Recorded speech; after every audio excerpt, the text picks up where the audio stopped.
dos Hebreus, né? Que é um tratado, uma carta. Você vai ver que ela parece muitas vezes até uma pregação, a carta aos Hebreus, né? Hoje ela ela quase que faz uma pausa naqueles exemplos que ela usa do Antigo Testamento para fazer uma exortação agora, né? E vale lembrar que o último exemplo que ela usou é de que Jesus era um sumo sacerdote superior. Você tinha os sumos sacerdotes lá na lei, Arão, todos eles, mas Jesus veio substituí-los e é muito melhor do que eles, não tem nem comparação. O sacerdócio dele é muito maior. E ele terminou a nossa última mensagem nesse trecho aqui do capítulo 5, no verso 10, falando que Jesus era um sacerdote maior, mas não da linhagem de Arão, não da linhagem dos levitas, mas da linhagem de Melquisedeque. O escritor queria explicar muito mais coisas sobre isso. E ele até vai, na verdade, a partir do capítulo 7, falar mais sobre esse assunto. Mas ele faz uma pausa. Depois que ele diz isso, tendo sido nomeado por Deus sumo sacerdote, segundo a ordem de Melquisedeque, ele faz uma pausa e começa o nosso trecho de hoje. E a gente vai entender porque ele faz uma pausa. E eu também vou fazer uma pausa aqui para trazer a introdução da mensagem de hoje. Isso aqui era recordando o que a gente estudou antes. Mas sobre hoje eu queria dizer o seguinte: todo mundo quer crescer. Eu também queria crescer. Eu lembro quando eu era pequenininho, Anitta, eu não via a hora de crescer um pouquinho para aprender a andar de bicicleta. Depois que eu aprendi a andar de bicicleta, eu queria crescer mais um pouquinho para poder aprender a outra coisa. Depois eu queria crescer mais um pouquinho para poder ficar na rua até mais tarde. Mamãe falava, não, só vai poder ficar até mais tarde quando você fizer não sei quantos anos. Aí depois que eu cheguei lá naquela idade, eu queria crescer mais um pouco. Eu queria tirar a carteira de motorista, queria dirigir, né? E eu sempre querendo crescer, né? E eu acho que todo ser humano é assim. Querer crescer é de todo mundo. Seja o crescimento etário, né, de idade, seja o crescimento profissional. Talvez você não queira um cargo melhor do que o que você tem hoje, mas você gostaria de ter um aumento, né? Você gostaria de um crescimento, de reconhecimento, de experiência, de confiança, talvez, do seu superior. Então todo mundo, de alguma forma, está crescendo, e crescer é até natural para a vida. O problema é que depois que a gente cresce, né, antigamente não era assim não, Francisco. Mas hoje, as pessoas depois que crescem, elas querem voltar a ser pequeno, né? Quando eu estava fazendo a introdução para essa mensagem, eu falei, vou fazer uma experiência, ver se eu não estou falando nenhuma besteira. Aí eu perguntei assim para o Felipe, quantos anos você queria ter? Eu falei, na minha cabeça, se ele disser uma idade maior do que a que ele tem, então eu estou certo, todo mundo quer crescer. Do mesmo jeito que eu sentia, ele sente. Aí eu falei, Felipe, quantos anos você queria ter? Ele falou, todos. Eu falei, então eu não estou errado, certo? Então meu raciocínio não está errado. Só que essa outra coisa que eu vou dizer agora não tem nada a ver com a mensagem, mas eu vou aproveitar o que o Francisco falou na abertura, na introdução, que depois que as pessoas ficam adultas, elas querem voltar a ser jovem, né? Ninguém quer ficar velha. Ou pessoa que fica velha quer esconder as rugas, quer pôr botox, implanta cabelo, né? E no mundo antigo não era assim. No mundo antigo, você ser um idoso era uma coisa de grande honra, né? E infelizmente no mundo de hoje não era assim. A criança, ela quer se tornar jovem, o jovem quer se tornar adulto, porque você vê as coisas. O problema é que hoje os adultos, eles querem voltar para a juventude, quando na verdade no mundo antigo, até o adulto queria continuar crescendo, porque o ancião era o padrão, era o exemplo de conhecimento, de experiência. E até o homem de 50 anos, ele queria continuar crescendo, porque ser maior, continuar crescendo, era sinal. Onde que ficavam os idosos no mundo antigo? Eles ficavam nas portas das cidades como conselheiros, julgando causas. Eles eram procurados pela sociedade. Os anciãos eram os juízes do dia a dia. Então querer crescer é normal. Só que se você prestar atenção aqui, o que o escritor disse e que o Aldo leu para a gente, esses nossos irmãos hebreus do primeiro século não estavam querendo crescer. Eles não estavam querendo crescer, o que é normal para a vida, eles estavam evitando. Ele diz assim, no versículo 12: quando vocês deveriam ser mestres, atendendo ao tempo que já passou, ao tempo decorrido, tem novamente necessidade que alguém ensine vocês quais são os princípios elementares da revelação de Deus. Assim vocês se tornam necessitados de leite. E quem é que toma leite? É a criança, ao invés do alimento sólido. Ora, todo aquele que se alimenta de leite é inexperiente na palavra da justiça, porque é criança. Mas o alimento sólido é para os adultos. Então, quando o escritor faz uma pausa no versículo 10, falando que Jesus é um sacerdote superior, segundo a ordem de Melquisedeque, ele tinha muito mais coisa para falar sobre isso, mas ele tem que parar. Parar por quê? Porque os ouvintes dele não querem aprender. Sabe quando você tem um monte de coisa para ensinar e o ouvinte não demonstra interesse, ou pelo menos não teria capacidade de receber aquele ensinamento, aquele aprendizado? Por isso que eu falei que eu achei a tradução que você usou, Aldo, interessante, porque na verdade ela sugere uma coisa. Ele diz assim no versículo 11, que temos muitas coisas, a esse respeito temos muitas coisas que dizer, mas difíceis de difícil interpretação, não é isso que ele fala aí? Sim. Parece que difícil interpretação é que eu leio e não consigo entender, parece que a culpa é minha. Mas o que de fato o escritor sugere é que não é que a culpa é dele como escritor, é o ouvinte que não quer, é a interpretação do ouvinte. Se você tiver a tradução na Nova Linguagem de hoje, ela traz uma expressão muito mais bem compreensível. Ela diz assim, no versículo 11: temos muito o que dizer a respeito desse assunto, mas porque vocês custam a entender as coisas, é difícil explicá-las. Então, na verdade, o problema não está no professor aqui, no escritor da carta que está nos ensinando. Ele diz: o problema está nos meus ouvintes, porque eu quero ensinar, mas os meus ouvintes, eles não querem aprender. Aí ele tem que fazer uma pausa nessa explicação de Melquisedeque. Por quê? Porque senão ele vai dar feijoada para a criança. E o que vai acontecer? A gente compra mel lá em casa e no rótulo do mel está escrito assim, ó, não indicado para crianças com menos de 1 ano. Eu não sei porquê, né? Não é natural, mas não pode dar mel para criança com menos de 1 ano. Não sei o que pode acontecer, mas tem alimento que se você der para a criança, porque você mata ela. E ele queria dar esse alimento, esse conhecimento sobre o que você dá. Mas se ele aprofundasse, é capaz dos ouvintes se escandalizar, morrer. Então, qual que é a questão? Meu primeiro ponto para essa mensagem, e o tema, não esqueça desse tema. Em Cristo, se o escritor de Hebreus nos apresenta Jesus e a sua aliança como superior a todo o Antigo Testamento, então em Cristo eu tenho uma motivação superior. Sabe o que é motivação? Aquilo que te move, aquilo que faz você ir para frente. Eu tive uma motivação quando eu era pequeno: quero andar de bicicleta, preciso crescer para isso. Quero tirar as rodinhas, preciso crescer para isso. Quero ficar até mais tarde na rua, preciso crescer para isso. Então eu tinha motivações para poder amadurecer. E em Cristo nós temos a motivação superior para crescer. Então cresça, né? O escritor fala para os ouvintes aqui, para os leitores: cresçam, ele vai dizer. Não freie, não impeça o crescimento. E o que isso significa? Demorar mais do que o necessário para aprender e praticar o que Jesus ensina. Jesus ensina, mas os escritores estavam lá, puxa, sabe, já era para estar fazendo.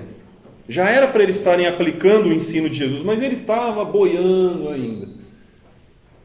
Pisaram no freio do crescimento. O crescimento que é natural, o crescimento que é desejado, o crescimento que é buscado por todo ser humano. Na vida espiritual, os nossos irmãos hebreus deram uma pisada no freio e não estavam querendo crescer. Não queriam encarar o próximo estágio do crescimento. Estavam na zona de conforto, estava muito bom assim. E ele vai fazer duas comparações aqui para essa questão. Ele vai dizer: vocês já deveriam ser, versículo 12, mestres. Vocês deveriam ser professores. Ou seja, os leitores tinham que estar na lousa. Mas eles estão aonde? Sentados. Vocês, com efeito, quando deveriam ser mestres, atendendo ao tempo decorrido, têm novamente necessidade de que alguém vos ensine quais são os princípios elementares, ou seja, o básico. É como você ir numa cozinheira e ter que explicar para ela quanto que é uma colher de chá e uma colher de sopa, uma xícara. Não, você é uma cozinheira. Você já não sabe já essa informação, né?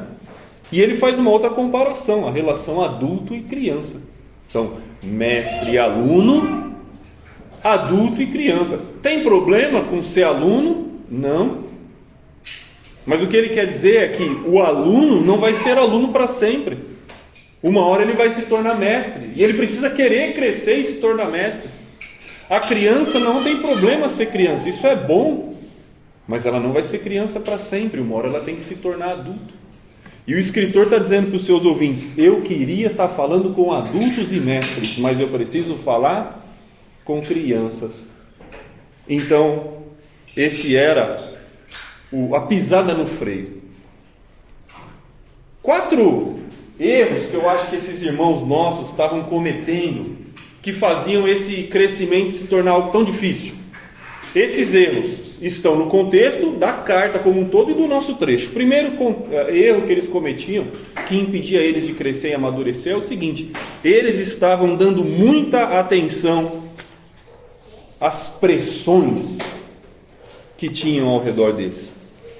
Aquela sociedade em volta pressionando eles: vocês são cristãos, vocês são traidores de Moisés, vocês se uniram a essa seita desse Jesus aí, ó. Então essa pressão contra aqueles irmãos no meio daquela sociedade judaica estava fazendo eles titubearem, estava fazendo eles ficarem inseguros sobre seguir a Cristo, sobre talvez, poxa, será que não é mais cômodo a gente voltar para a lei? Então essa pressão que eles estavam sofrendo estava afetando o crescimento deles. Não afeta de todo mundo, mas estava afetando o crescimento. A pressão, ela existe para todos e ela vai existir. Não tem como se livrar. O que não pode acontecer é ela me pressionar a tal modo de eu querer estagnar e não crescer. Outro erro que eles estavam cometendo, perdendo a confiança nas promessas de Deus, né? Contexto do nosso livro. Será que não vale mais a pena voltar para Moisés? Será que Moisés não é melhor do que Jesus? Será que Arão não é melhor do que Jesus? Será que os anjos não são melhor do que Jesus? Será que os profetas, os sacerdotes, os sacrifícios de animais, o templo, será que essas coisas não são melhor do que Jesus? Jesus está demorando tanto para voltar? Eles também estavam errando, perdendo esta confiança nas promessas de Deus.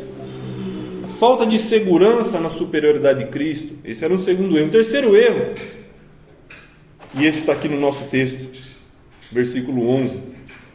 Eles achavam que já sabiam demais. Ele diz aqui no capítulo 5, versículo 11. A esse respeito temos muita coisa que dizer, mas difícil de explicar, porque vocês têm se tornado tardios em ouvir.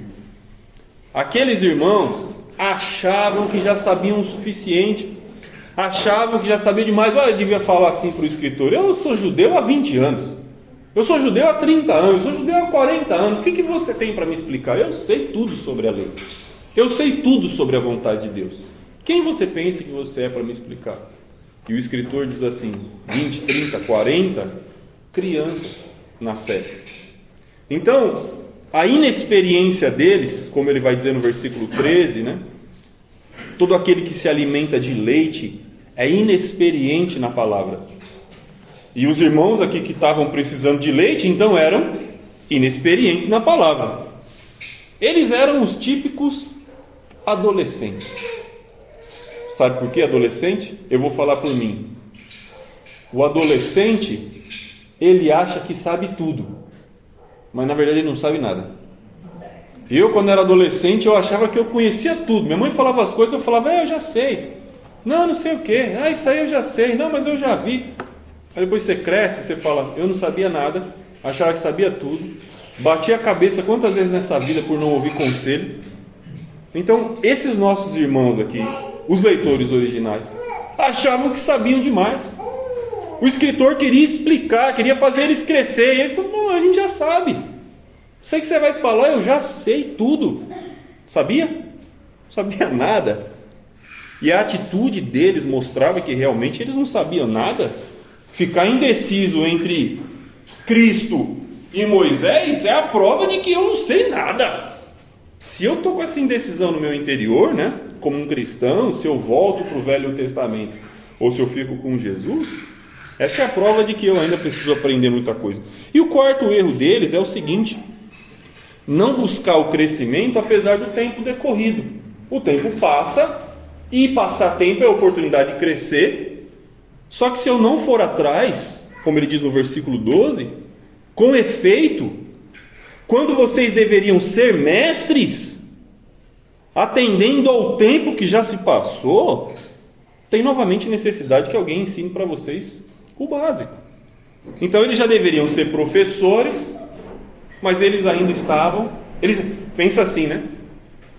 Sabe aquele repetente? Você chega, muda de ano, você chega lá na sala de aula com um monte de amiguinho da sua idade, tem um cara grande lá, de barba já. Então quer dizer, você não era para estar aqui. Você era para estar lá 3, 4 anos lá para frente. Você está fazendo o que nessa sala dos pequenininhos? Repetente.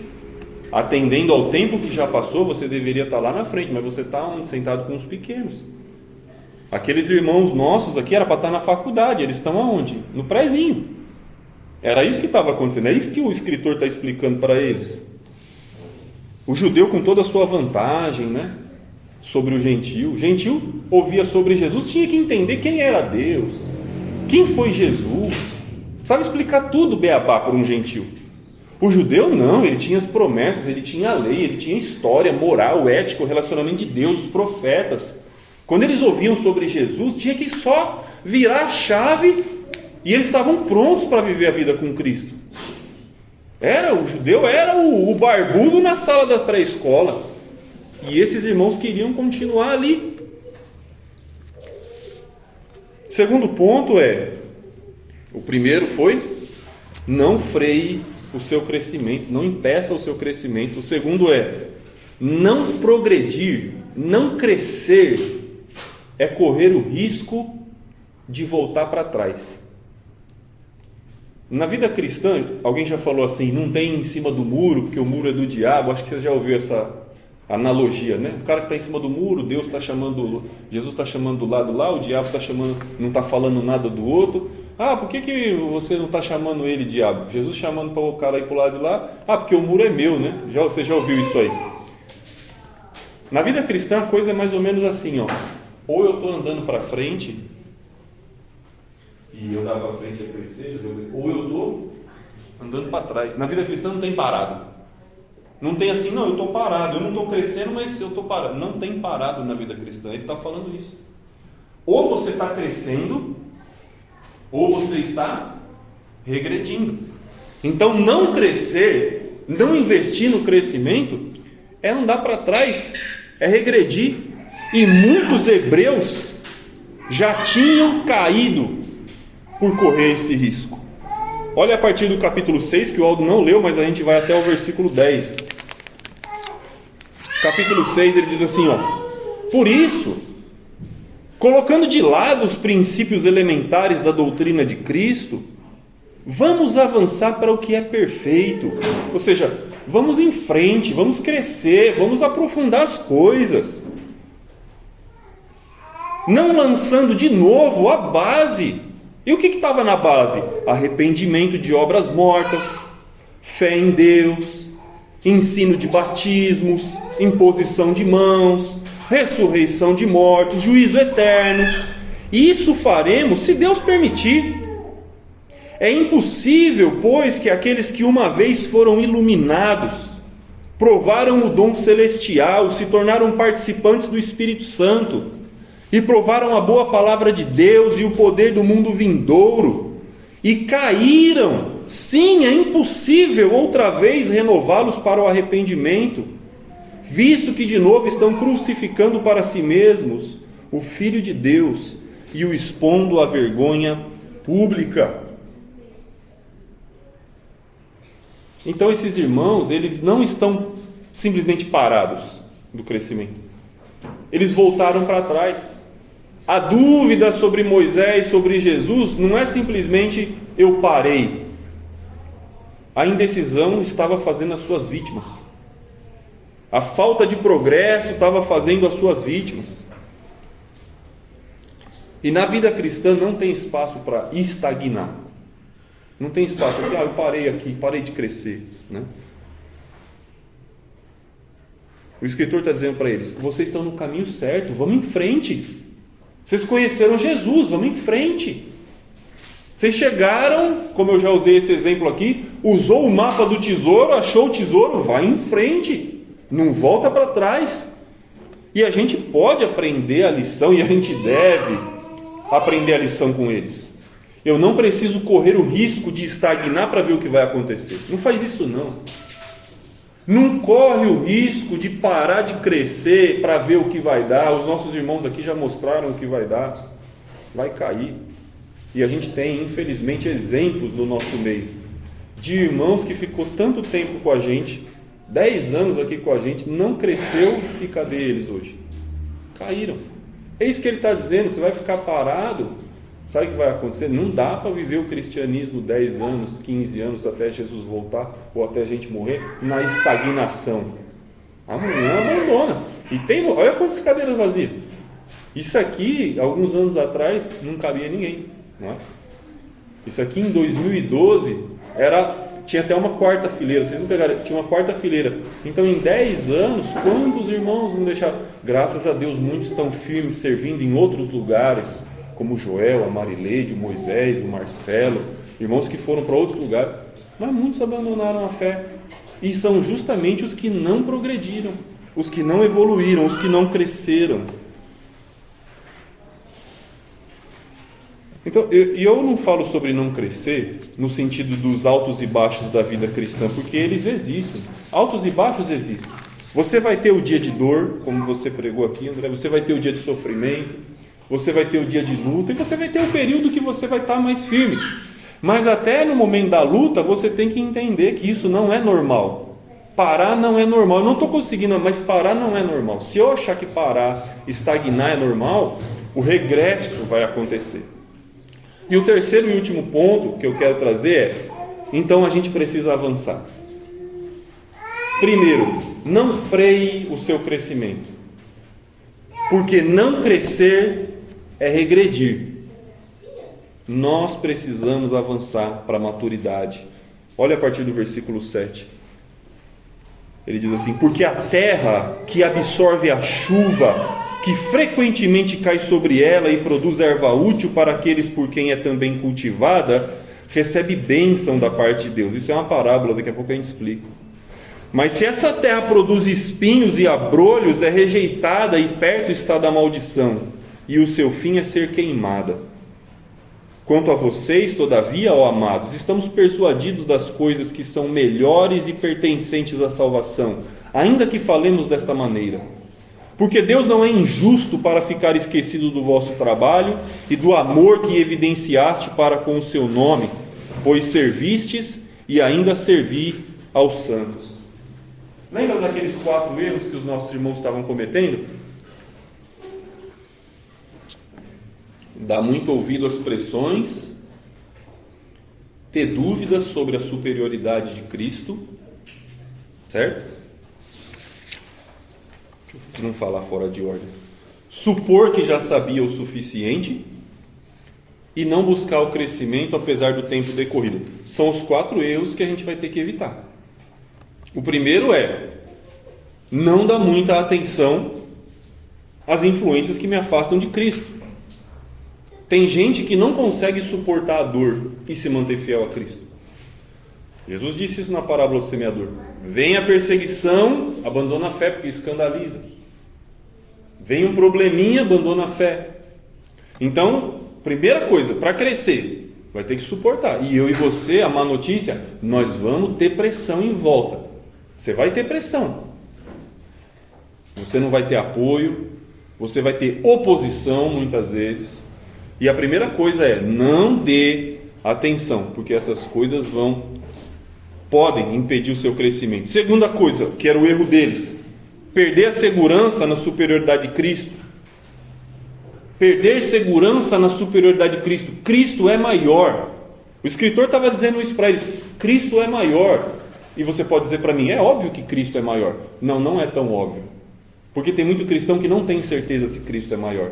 Tem muito cristão que está em dúvida se as ideias que são propostas pelo mundo e a ideia que é proposta por Jesus realmente não é negociável. Tem muito cristão que não tem certeza se o que Jesus diz é verdadeiramente o certo.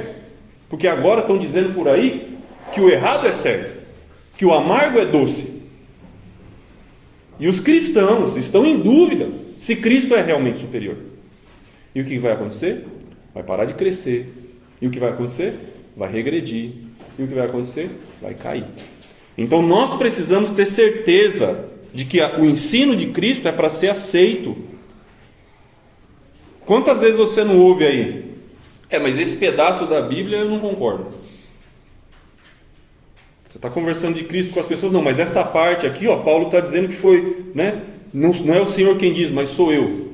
Então quer dizer, as pessoas estão dizendo Cristo é superior, mas na prática elas não têm essa certeza. Elas estão em dúvida se Cristo é de fato superior. Terceiro erro que os irmãos cometiam e que nós precisamos evitar: supor que já sabe demais. E ele considera alguns pontos aqui como os elementares. Ele diz no capítulo 6, olha só, olha o que o escritor diz que é ensino fundamental da fé. Capítulo 6, versículo 1. Vamos pôr de parte. Quando ele fala pôr de parte, não quer dizer assim: isso não presta. Pôr de parte é: pega o que é básico, coloca aqui do lado e vamos em frente. Se uma hora a gente tiver a oportunidade de falar sobre o básico, a gente fala. O básico é bom, o leite é importante. Leite é importante, mas não dá para um adulto sobreviver com leite a vida inteira. Então ele diz o quê? Pega o leitinho, coloca do lado, vamos crescer, vamos comer comida. Se um dia precisar voltar lá, a gente volta lá, bebe um pouquinho de leite, mas vamos comer comida. Então olha o que ele diz aqui, por isso, pondo de parte, ou seja, põe de lado os princípios elementares da doutrina de Cristo e vamos deixar levar para o que é perfeito, para aquilo que é pleno, maduro.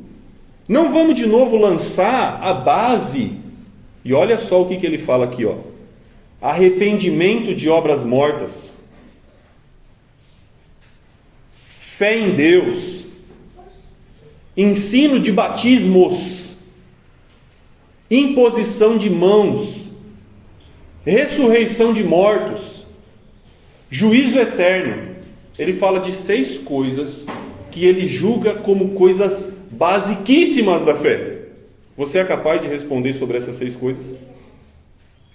Você é capaz de me explicar o que é imposição de mãos? O que é batismos? Ele não está falando só do batismo nas águas, está falando dele também, mas o que é batismos?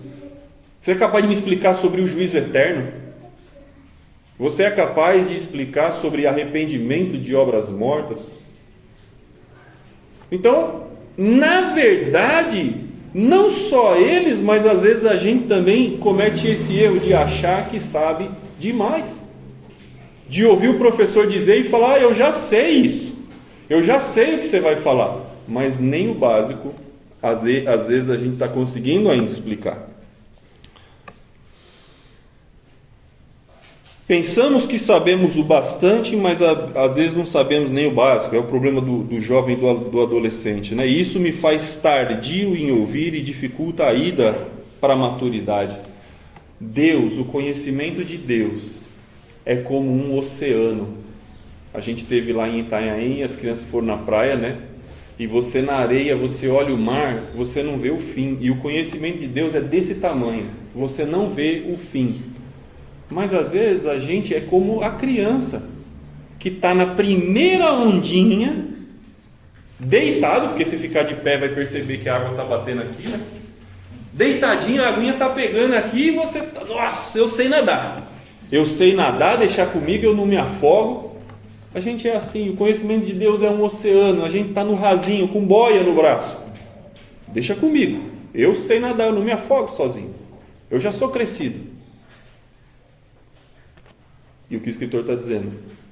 Vai nadar lá para dentro, vai ver quanta coisa dá para aprender. que não só dá, mas precisa ser aprendido, porque ficar nesse rasinho é perigoso, é muito perigoso. E o quarto erro deles que a gente não pode cometer é não buscar crescimento, né? Apesar do tempo decorrido. Então, pensa nesses 4 erros, não cometa isso. Isso é um perigo para a fé.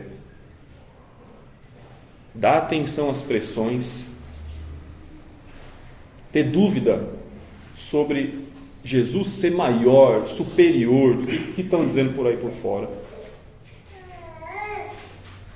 Achar que já sabe demais e deixar o tempo passar sem crescer. Eu não estou falando que todo cristão precisa vir dar aula, nem todo mundo tem esse dom, mas é esperado que todo cristão seja capaz de dar uma aula. Depois de 10 anos de cristianismo, ou eu sei lá, não estou estipulando prazo aqui, mas depois de 5 anos de cristianismo, de 10 anos de cristianismo, você tem que ser capaz de defender pelo menos esses pontos que ele falou. E tantos outros que são básicos da fé. E por último, eu quero dizer atitudes que promovem crescimento na fé. Atitudes que vão me motivar, porque Cristo é superior. Está faltando crescimento. Por que está faltando crescimento? Por quê? Se Cristo é superior, por que a gente não cresce? Se eu cresci para andar de bicicleta, por que agora eu não quero crescer como cristão? Se Cristo é superior. Eu tenho razões para crescer. Eu tenho um mestre que morreu na cruz e a gente celebrou isso. E ele diz para mim, cresça e ensina outras pessoas. Fique firme na fé, põe de parte o leite, vai para o alimento sólido. Será que Jesus não é convincente o suficiente para me fazer amadurecer? Ele é. Então, eu tenho aqui atitudes que vão promover o crescimento na fé. Primeira, para crescer, abandone as atitudes infantis. Paulo diz isso aos Coríntios, né? Aquele capítulo famoso, o amor, tudo suporta, tudo crê. Lembra? Lá no finalzinho ele vai dizer assim: quando eu era criança, eu agia como criança, pensava como criança e falava como criança. Mas quando eu vinha ser homem, deixei de lado as coisas de criança. Então, se nós precisamos avançar, se nós precisamos amadurecer, deixa de lado as coisas de criança. Adulto não fala, não sente, não pensa como criança. Apesar de Jesus ter dito que em muitos aspectos nós temos que ser como as crianças, mas não na falta de maturidade.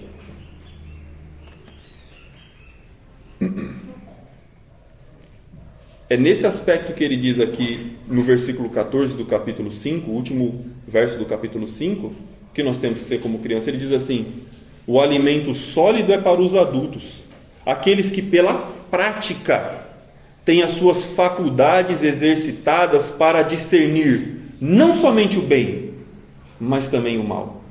A criança não sabe discernir bem e mal. A criança não sabe que pôr mão no fogo queima, que se jogar de cima da escada do sofá pode machucar. Não sabe. Chega o pedófilo no portão, oferece doce e a criança vai lá, ela pega. Meu pai disse para eu te levar ali, não sei aonde ela vai. A criança não sabe discernir bem e mal. Então não é nesse aspecto que nós temos que ser como crianças. Nós temos que saber discernir o bem e o mal. E o bem e o mal aqui que ele diz é: Cristo é o bem. E o mal é todo o resto. Tudo aquilo que não tem a ver com Cristo, que prende o nosso tempo, que rouba a nossa atenção e que impede o nosso crescimento. Tudo isso é o mal. E ele diz: quem ainda não consegue discernir bem e mal, patina, porque é como criança e não consegue crescer. Eu devo ter uma vida mais madura do que um incrédulo. Essa é uma coisa, né? Tem cristão que você olha e se ele não disser que ele acredita em Cristo, você não consegue decifrar, porque as atitudes é como de qualquer outra pessoa do mundo, né? Tem cristão que está mais em acordo com os pensamentos do mundo do que com os pensamentos de Cristo. E se você conversar com o pessoal aí fora, você vai ver que isso não é raro. Então eu devo ter a vida mais madura do que o incrédulo.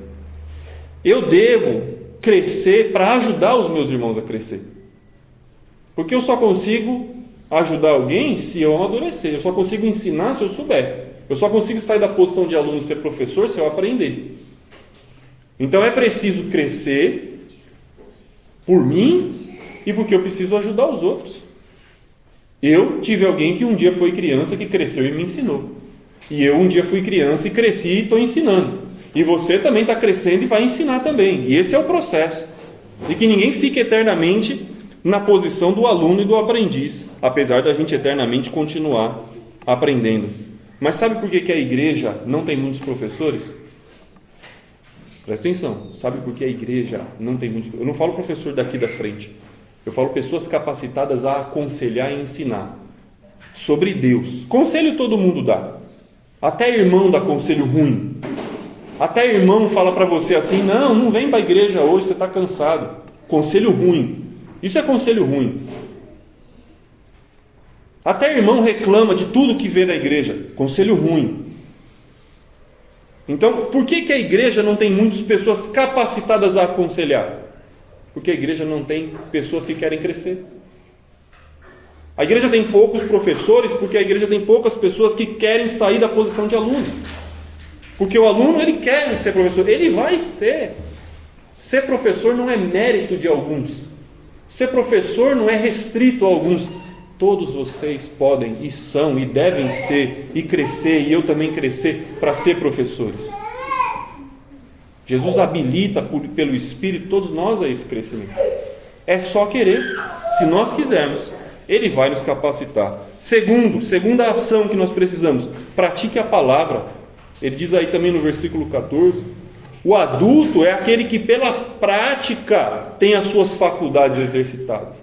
Se nós colocarmos em prática a palavra de Jesus, nós vamos estar aptos a discernir bem e mal.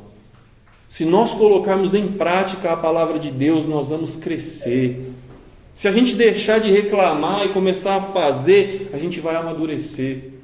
Porque eu posso dizer qualquer coisa, eu posso pensar que eu sou adulto, como esses irmãos. Não, nós estamos 10, eu tenho 20, eu tenho 30, eu tenho 50 anos de judaísmo. Mas o escritor vai dizer: mas pela atitude de vocês são crianças.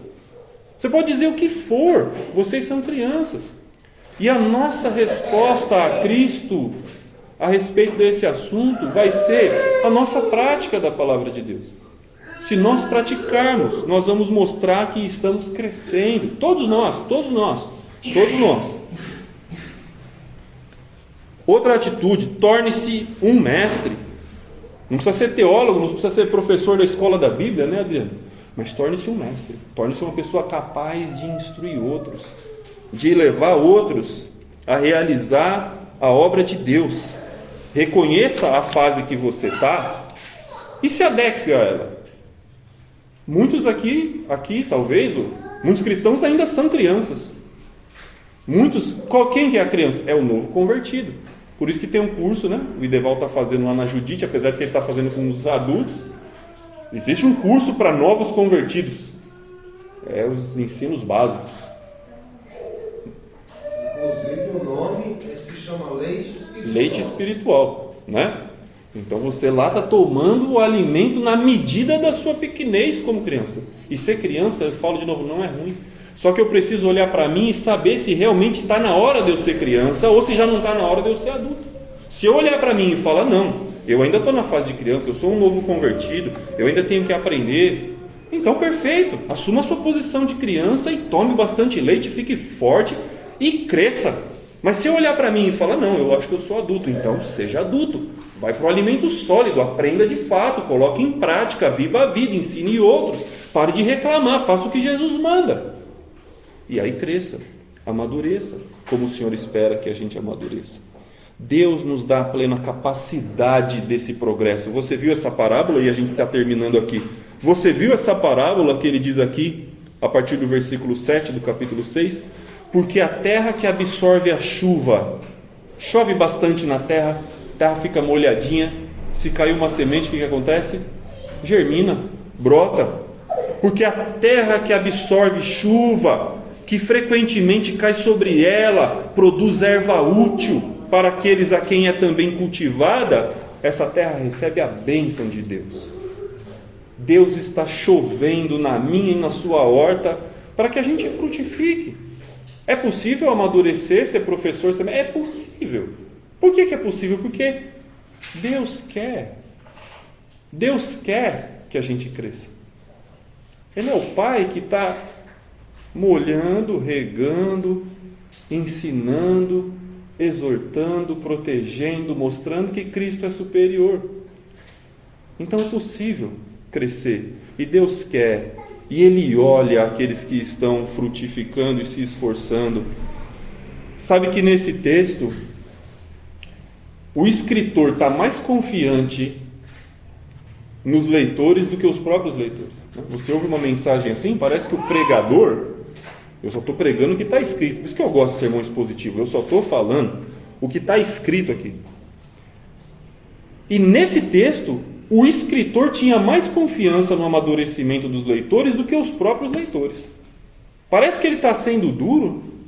Ele diz assim no versículo 9: quanto a vocês, todavia, amados, nós estamos persuadidos, convencidos das coisas que são melhores e pertencentes à salvação, ainda que falemos desta maneira. Pode parecer que o pregador é duro, mas ele confia que você pode crescer. Talvez você mesmo não confie, mas o pregador confia. E mais do que o pregador, Deus confia que você pode crescer. Então existem muitas coisas para a gente aprender sobre a grandeza de Cristo. Muitas coisas para aprender. Mas algumas atitudes, infelizmente, dificultam esse aprendizado. E quais são essas atitudes? A meninice e a infantilidade dificultam esse crescimento. A falta de decisão. E essa postura nos coloca num risco gigantesco de voltar para trás e de cair. Então, meu irmão, na certeza e na confiança de que Cristo e a sua aliança são superiores, encontre motivação para crescer. Encontre motivação. Olha para Jesus, o que Ele fez por você, o tamanho da obra que Ele realizou, e fala assim: olha, eu vou crescer. Não é pelo Lucas, não é pela igreja, não é pelos meus irmãos, não. É porque Cristo, Ele me dá condições. E o que Ele fez para mim é capaz. Ele está me capacitando todo dia, me ensinando todo dia. Eu posso crescer. Eu posso deixar de lado essas atitudes infantis, de meninice, e progredir, e avançar, e crescer, e amadurecer, e me tornar um mestre, para ajudar outros a ser mestre, e promover a obra de Deus, para naquele grande dia, ouvir o que da boca dele? Muito bem, servo bom e fiel. Entra no gozo do seu Senhor. Que Deus nos abençoe.